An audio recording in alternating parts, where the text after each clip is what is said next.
ప్రభాస్ నుంచి వస్తున్న మరో క్రేజీ ప్రాజెక్ట్ కల్కి 2898 AD. ఇందులో అమితాబ్ బచ్చన్ ఓ కీలక పాత్ర పోషిస్తున్న సంగతి తెలిసిందే. కల్కిలో అమితాబ్ అశ్వత్థామగా కనిపించబోతున్నారు. ఆయన పాత్రకు సంబంధించిన ప్రత్యేకమైన టీజర్ ఈ రోజు విడుదల చేశారు.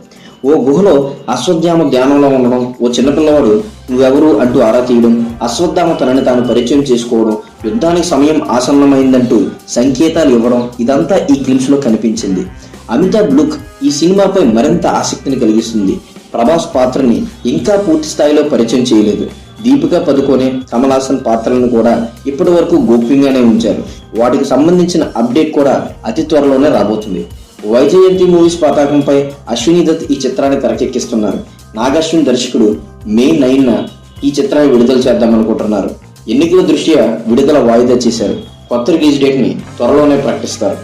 వీడియో నచ్చితే like, share, subscribe and stay tuned to Telugu తెర ఎంటర్టైన్మెంట్ ఫర్ మోర్.